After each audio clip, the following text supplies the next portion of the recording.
I'm Zane Clodfelter, and this is Otters TV, and we are here with the voice of the Schaumburg Boomers, Tim Calderwood. First off, welcome back to Bosse Field. I know you love making this trip. I do love making this trip. Every year it's one of my favorite ventures. It's always good to be here and see all the history and be part of so many memories that have happened here. And of course, I got quite a few memories myself at this ballpark. So last year, you guys came back for a second time. Normally we only see you once because in different divisions. You guys, though, took out the defending Frontier League champions in the FLDS. I have to do the plug there because we're the defending champions. And then you won the Frontier League title again yourself. Yeah, it was quite a year to say the least. Third championship in 6 seasons, which obviously no other Frontier League team has won more than 2 titles, so that was incredible. Just a special group of guys that throughout the year kept coming together, and I mean, it's hard to say anything other than it was almost like they were destined to win the Frontier League championship last year. Now, for the Schaumburg Boomers, it's a championship or bust, right? Because haven't you guys made the playoffs, 3 times, and you won all 3? Yeah, 3 championships, like I said, in 6 years, and that's the goal, obviously, every season. I don't think it's a goal. I think it's an expectation. I think players come to Schaumburg thinking, hey, we're going to be competing for a championship, and it's the same thing again this year. I mean, I guess really everybody in the Frontier League at this point is competing for a championship. Now, how wild is that really there is not one team that can say they're dead and done? It's crazy. I mean, and that's where last year's team for the Boomers was so unique because from the beginning of the season, they kind of led wire to wire. And now you get into this kind of year, and here we are with under a month to go in the season, and there are 10 teams realistically that have a shot at the playoffs. So it's crazy, and I mean, it's not just that there's 10 teams, there's 10 teams separated by like 6 games total, and everybody's playing each other. So, I mean, it makes it really fun from where I sit and from where you sit to watch the games every night and just never know what's going to happen and know that there's meaningful games all the time now, which is going to be great for fans who come to the ballpark as well. No, very, very interesting. Now, you mentioned a lot of the memories here. I know for you, a lot of the memories with Mike Radomski. I had the opportunity to work with him for a handful of years, and really some of your favorite moments just being here in Evansville with Mike. What's funny is one of my favorite Mike memories is not actually here at Bosse Field. Okay. Mike and Jake Donnelly, and you probably remember this story. They came to watch me race. I brought my bike down here and I competed in the Southern Indiana Triathlon. And so Mike and Jake came out to watch me compete at like 6 in the morning. And so I'll never forget getting off of my bike and getting ready to go into the run and just seeing those guys stand there, hey! And especially, you know, coming from an area where you don't know anybody, having those guys there was such a treat to see them. And then the funny part was after the race was over, I was sitting down and they were making fun of how much food I was cramming down my face after the race was done.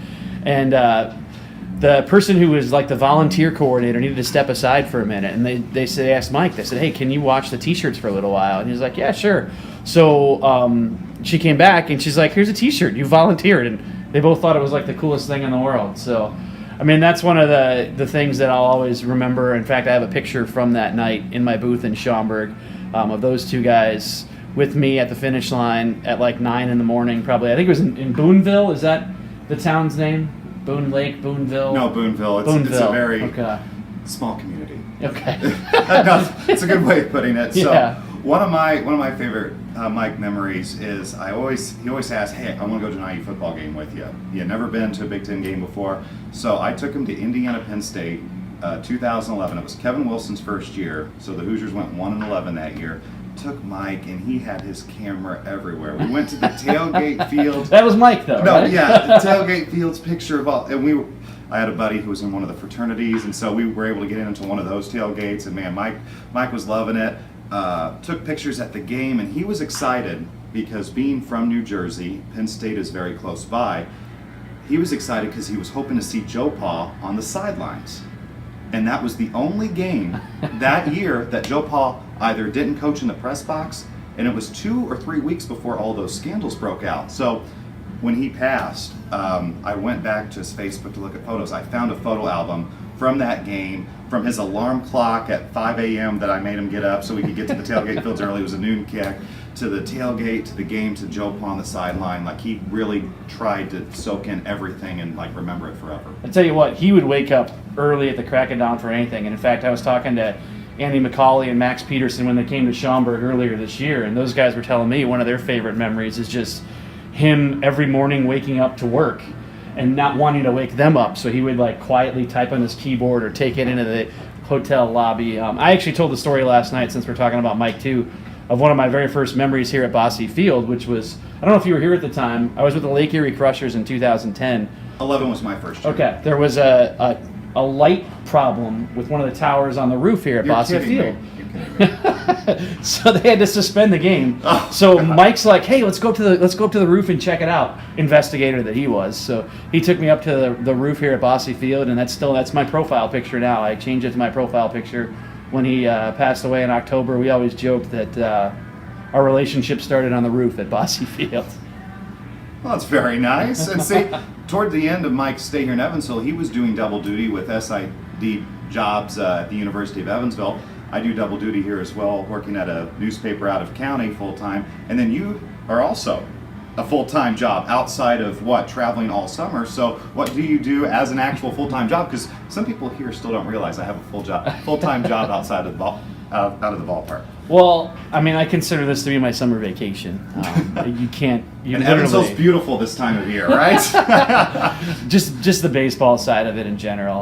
I am the sports information director at Benedictine University, which is a Division III school in Lisle, Illinois, and they are actually transitioning to Division II to join the GLVC, which is the same conference that USI is in. So maybe there'll be some more visits in the cards from myself down here to Evansville in the future. Yeah, just wait till you see the brand new, unnamed USI basketball facility. So could they name it after me or you? I'd hope they name it after me. I'd put more in at the University of Southern Indiana than you have, I know, right? but I could come in at the last minute and get involved heavily. I don't know. Have your own suite? Sure. Okay, no, that sounds This like... is my own suite right here at Bosse Field. Yeah, no, it's... If we can get a tour here of the suite, and that's about it. Real quick, I do want to touch on just two more things here. All of this equipment here. So what goes into putting all this together and getting a broadcast out over the air for you? Well, I have a lot of stuff. I always joke that I lead the Frontier League in junk, and you can see some of it on the counter here. In fact, if you look over here, I've got one backpack, a computer bag, and the suitcase. So I literally have so much stuff. But everybody jokes with me, why do you have so many things? Well, I actually use all of it, strangely enough. So you actually, most of the Frontier League broadcasters actually use the traditional headsets like these. Yeah. I know Sam Jelinek and Bill McCune do, but why do you use this one instead? I like the sound of this. I think the only sport that a big stick mic, so to speak, works for is baseball, because you can sit and lock in on your one location. It's not like a basketball or football game where my head's constantly moving from left to right. Like, I'm zoned in here, and I think it does a good job of capturing and encompassing the voice and kind of adding a little natural ambiance to it on top of that as well. So I've always used it for the last 7 or 8 years or so, and I see friends of mine that are in the big leagues have said that that's kind of the trend in the big leagues. Most guys like to use these big, large microphones too. No, John Rooney does with the Cardinals. Yeah. So you just broadcasted 1,000 games in the Frontier League. First, name all the teams, because you've been with a couple of teams, and then who was keeping track?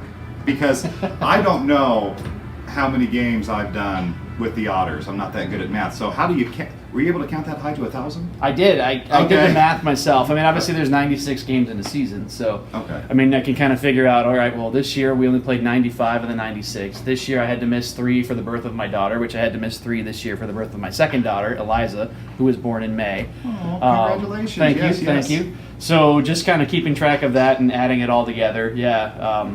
Last year was my 1,000th game as a professional broadcaster, because I was out of the Frontier League for a year in Gary with the Gary South Shore Railcats.